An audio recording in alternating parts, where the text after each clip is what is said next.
Jane Eyre by Charlotte Bronte. Chapter 19. The library looked tranquil enough as I entered it, and the Sibyl, if Sibyl she were, was seated snugly enough in an easy-chair at the chimney-corner.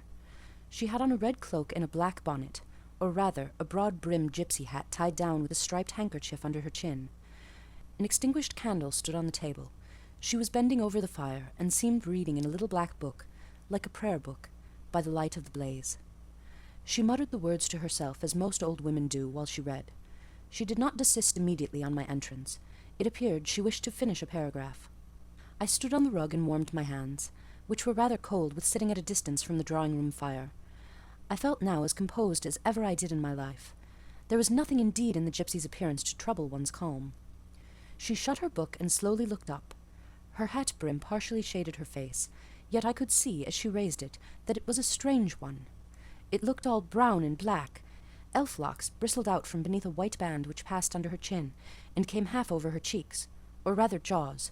Her eyes confronted me at once, with a bold and direct gaze. "Well, and you want your fortune told?" she said, in a voice as decided as her glance, as harsh as her features. "I don't care about it, mother. You may please yourself, but I ought to warn you, I have no faith." "It's like your impudence to say so. I expect it of you. I heard it in your step as you crossed the threshold." "Did you? You've a quick ear." "I have, and a quick eye, and a quick brain." "You need them all in your trade." "I do, especially when I've customers like you to deal with. Why don't you tremble?" "I'm not cold." "Why don't you turn pale?" "I am not sick." "Why don't you consult my art?" "I'm not silly." The old crone nickered a laugh under her bonnet and bandage. She then drew out a short black pipe, and lighting it, began to smoke. Having indulged a while in this sedative, she raised her bent body, took the pipe from her lips, and while gazing steadily at the fire, said very deliberately, "You are cold, you are sick, and you are silly." "Prove it," I rejoined. "I will, in a few words. You are cold because you are alone. No contact strikes the fire from you that is in you. You are sick because the best of feelings, the highest and sweetest given to man, keeps far away from you. You are silly because you suffer as you may. You will not beckon it to approach, nor will you stir one step to meet it where it waits you." She again put her short black pipe to her lips, and renewed her smoking with vigour. "You might say all that to almost anyone who you knew lived as a solitary dependent in a great house." "I might say it to almost anyone, but would it be true of almost anyone?" "In my circumstances."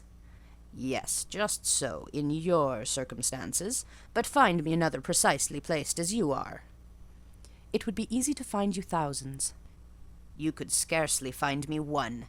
If you knew it, you are peculiarly situated. Very near happiness. Yes, within reach of it. The materials are all prepared. There only wants a movement to combine them.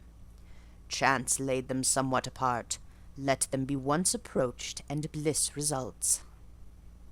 "I don't understand enigmas. I never could guess a riddle in my life." "If you wish me to speak more plainly, show me your palm." "And I must cross it with silver, I suppose?" "To be sure."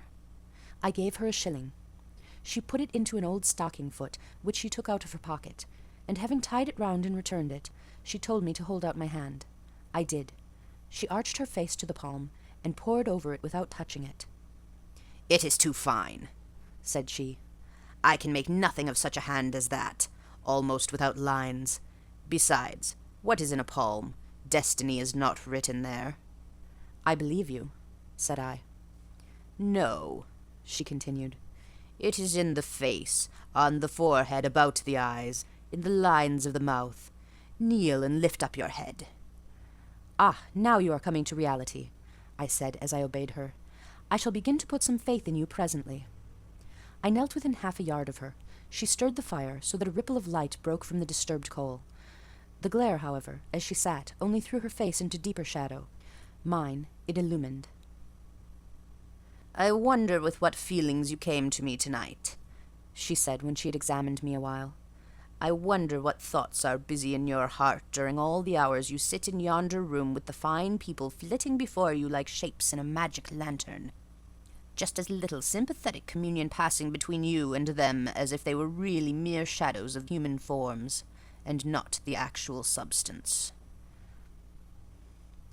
I feel tired often, sleepy sometimes, but seldom sad. Then you have some secret hope to buoy you up and please you with whispers of the future? Not I. The utmost I hope is to save enough money out of my earnings to set up a school some day in a little house rented by myself. A mean nutriment for the spirit to exist on, and sitting in that window-seat. You see, I know your habits. You have learned them from the servants. Ah, you think yourself sharp. Well, perhaps I have. To speak truth, I have an acquaintance with one of them, Mrs. Poole. I started to my feet when I heard the name. You have you? Thought I. There is diablerie in the business after all, then. Don't be alarmed, continued the strange being. She is a safe hand, is Mrs. Poole, close and quiet. Anyone may repose confidence in her. But as I was saying, sitting in that window-seat, do you think of nothing but your future school? Have you no present interest in any of the company who occupy the sofas and chairs before you? Is there not one face you study, one figure whose movements you follow with at least curiosity? I like to observe all the faces and all the figures. But you never single one from the rest? Or it may be two? I do frequently, when the gestures or looks of a pair seem telling a tale. It amuses me to watch them. What tale do you like best to hear? Oh, I have not much choice. They generally run on the same theme, courtship, and promise to end in the same catastrophe, marriage. And do you like that monotonous theme? Positively, I don't care about it. It is nothing to me. Nothing to you? When a lady, young and full of life and health, charming with beauty and endowed with the gifts of rank and fortune, sits and smiles in the eyes of a gentleman you... I what? You know, and perhaps think well of. I don't know the gentlemen here. I have scarcely interchanged a syllable with one of them, and as to thinking well of them, I consider some respectable and stately and middle-aged, and others young, dashing, handsome, and lively. But certainly they are all at liberty to be the recipients of whose smiles they please, without my feeling disposed to consider the transaction of any moment to me. You don't know the gentlemen here? You have not exchanged a syllable with one of them? Will you say that of the master of the house? He is not at home. A profound remark, a most ingenious quibble. He went to Millcote this morning, and will be back here tonight or tomorrow. Does that circumstance exclude him from the list of your acquaintance? Blot him, as it were, out of existence? No, but I can scarcely see what Mr. Rochester has to do with the theme you had introduced. I was talking of ladies smiling in the eyes of gentlemen, and of late so many smiles have been shed into Mr. Rochester's eyes that they overflow like 2 cups filled above the brim. Have you never remarked that? Mr. Rochester has a right to enjoy the society of his guests. No question about his right, but have you never observed that, of all the tales told here about matrimony, Mr. Rochester has been favoured with the most lively and the most continuous? The eagerness of a listener quickens the tongue of a narrator. I said this rather to myself than to the gypsy, whose strange talk, voice, manner, had by this time wrapped me in a kind of dream. One unexpected sentence came from her lips after another, till I got involved in a web of mystification, and wondered what unseen spirit had been sitting for weeks by my heart, watching its workings, and taking record of every pulse. Eagerness of a listener, repeated she.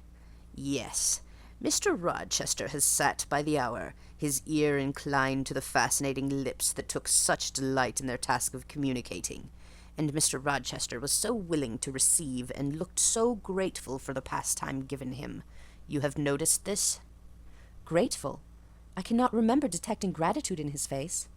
Detecting? You have analyzed, then, and what did you detect if not gratitude? I said nothing. You have seen love, have you not?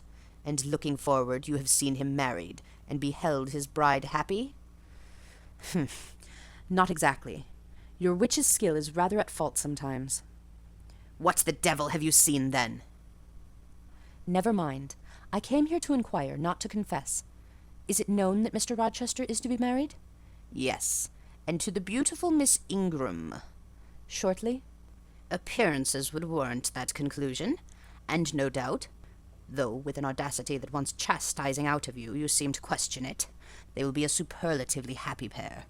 He must love such a handsome, noble, witty, accomplished lady, and probably she loves him, or, if not his person, at least his purse. I know she considers the Rochester estate eligible to the last degree, though, God pardon me, I told her something on that point about an hour ago which made her look wondrous grave. The corners of her mouth fell half an inch. I would advise her blackaviced suitor to look out. If another comes with a longer or clearer rent roll, he's dished. But, Mother, I did not come to hear Mr. Rochester's fortune. I came to hear my own, and you have told me nothing of it. Your fortune is yet doubtful. When I examined your face, one trait contradicted another. Chance has meted you a measure of happiness, that I know. I knew it before I came here this evening. She has laid it carefully on one side for you. I saw her do it. It depends on yourself to stretch out your hand and take it up, but whether you will do so is the problem I study. Kneel again on the rug. Don't keep me long. The fire scorches me. I knelt. She did not stoop towards me, but only gazed, leaning back in her chair. She began muttering. The flame flickers in the eye. The eye shines like dew. It looks soft and full of feeling. It smiles at my jargon. It is susceptible. Impression follows impression through its clear sphere. Where it ceases to smile, it is sad. An unconscious lassitude weighs on the lid. That signifies melancholy resulting from loneliness. It turns from me. It will not suffer further scrutiny. It seems to deny by a mocking glance the truth of the discoveries I have already made. To disown the charge of both sensibility and chagrin, its pride and reserve only confirm me in my opinion. The eye is favourable. As to the mouth, it delights at times in laughter. It is disposed to impart all that the brain conceives, though I dare say it would be silent on much the heart experiences. Mobile and flexible, it was never intended to be compressed in the eternal silence of solitude. It is a mouth which should speak much and smile often, and have human affection for its interlocutor. That feature is too propitious. I see no enemy to a fortunate issue but in the brow, and that brow professes to say, I can live alone if self-respect and circumstance require me so to do. I need not sell my soul to buy bliss. I have an inward treasure born with me, which can keep me alive if all extraneous delights should be withheld, or offered only at a price I cannot afford to give. The forehead declares, reason sits firm and holds the reins, and she will not let the feelings burst away and hurry her into wild chasms. The passions may rage furiously, like true heathens as they are, and the desires may imagine all sorts of vain things, but judgment shall still have the last word in every argument, and the casting vote in every decision. Strong wind, earthquake, shock, and fire may pass by, but I shall follow the guiding of that still small voice which interprets the dictates of conscience. Well said, forehead. Your declaration shall be respected. I have formed my plans, right plans I deem them, and in them I have attended to the claims of conscience, the counsels of reason. I know how soon youth would fade and the bloom perish, if, in the cup of bliss offered, but one dreg of shame, or one flavour of remorse were detected. And I do not want sacrifice, sorrow, disillusion. Such is not my taste. I wish to foster, not to blight, to earn gratitude, not to wring tears of blood, no, nor of brine. My harvest must be in smiles, in endearments, in sweet. That will do. I think I rave in a kind of exquisite delirium. I should wish now to protract this moment ad infinitum, but I dare not. So far I have governed myself thoroughly. I have acted as I inwardly swore I would act, but further might try me beyond my strength. Rise, Miss Eyre, leave me, the play is played out. Where was I? Did I wake or sleep? Had I been dreaming? Did I dream still? The old woman's voice had changed, her accent, her gesture, and all were familiar to me as my own face in a glass, as the speech of my own tongue. I got up, but did not go. I looked. I stirred the fire, and I looked again. But she drew her bonnet and her bandage closer about her face, and again beckoned me to depart. The flame illuminated her hand stretched out. Roused now and on the alert for discoveries, I at once noticed that hand. It was no more the withered limb of an eld than my own. It was a rounded, supple member, with smooth fingers symmetrically turned. A broad ring flashed on the little finger, and stooping forward, I looked at it, and saw a gem I had seen 100 times before. Again I looked at the face, which was no longer turned from me. On the contrary, the bonnet was doffed, the bandage displaced, the head advanced. "Well, Jane, do you know me?" asked the familiar voice. "Only take off the red cloak, sir, and then—" "But the string is in a knot. Help me." "Break it, sir." "There, then, off, ye lendings!" And Mr. Rochester stepped out of his disguise. "Now, sir, what a strange idea!" "But well carried out, eh? Don't you think so?" "With the ladies you must have managed well." "But not with you?" "You did not act the character of a gypsy with me." "What character did I act? My own?" "No, some unaccountable one. In short, I believe you have been trying to draw me out. Or in. You have been talking nonsense to make me talk nonsense. It is scarcely fair, sir." "Do you forgive me, Jane?" "I cannot tell till I have thought it all over. If, on reflection, I find I have fallen into no great absurdity, I shall try to forgive you. But it was not right." "Oh, you have been very correct, very careful, very sensible." I reflected, and thought on the whole I had. It was a comfort, but indeed I had been on my guard almost from the beginning of the interview. Something of masquerade I suspected. I knew gypsies and fortune-tellers did not express themselves as the seeming old woman had expressed herself. Besides, I had noted her feigned voice, her anxiety to conceal her features. But my mind had been running on Grace Poole, that living enigma, that mystery of mysteries, as I considered her. I had never thought of Mr. Rochester. "Well," he said, "what are you musing about? What does that grave smile signify?" "Wonder and self-congratulation, sir. I have your permission to retire now, I suppose?" "No, stay a moment, and tell me what the people in the drawing-room yonder are doing." "Discussing the gypsy, I dare say." "Sit down. Let me hear what they said about me." "I had better not stay long, sir. It must be near 11 o'clock. Oh, are you aware, Mr. Rochester, that a stranger has arrived here since you left this morning?" "A stranger? No. Who can it be? I expected no one. Is he gone?" "No. He said he had known you long, and that he could take the liberty of installing himself here till you returned." "The devil he did! Did he give his name?" "His name is Mason, sir, and he comes from the West Indies. From Spanish Town in Jamaica, I think." Mr. Rochester was standing near me. He had taken my hand, as if to lead me to a chair. As I spoke, he gave my wrist a convulsive grip. The smile on his lips froze. Apparently a spasm caught his breath. "Mason, the West Indies," he said, in the tone one might fancy a speaking automaton to announce its single words. "Mason, the West Indies," he reiterated, and he went over the syllables 3 times, growing, in the interval of speaking, whiter than ashes. He hardly seemed to know what he was doing. "Do you feel ill, sir?" I inquired. "Jane, I've got a blow. I've got a blow, Jane," he staggered. "Oh, lean on me, sir." "Jane, you offered me your shoulder once before. Let me have it now." "Yes, sir, yes, and my arm." He sat down and made me sit beside him. Holding my hand in both his own, he chafed it, gazing on me at the same time with the most troubled and dreary look. "My little friend," said he, "I wish I were in a quiet island with only you, and trouble and danger and hideous recollections removed from me." "Can I help you, sir? I'd give my life to serve you." "Jane, if aid is wanted, I'll seek it at your hands. I promise you that." "Thank you, sir. Tell me what to do. I'll try at least to do it." "Fetch me now, Jane, a glass of wine from the dining-room. They will be at supper there, and tell me if Mason is with them and what he is doing." I went.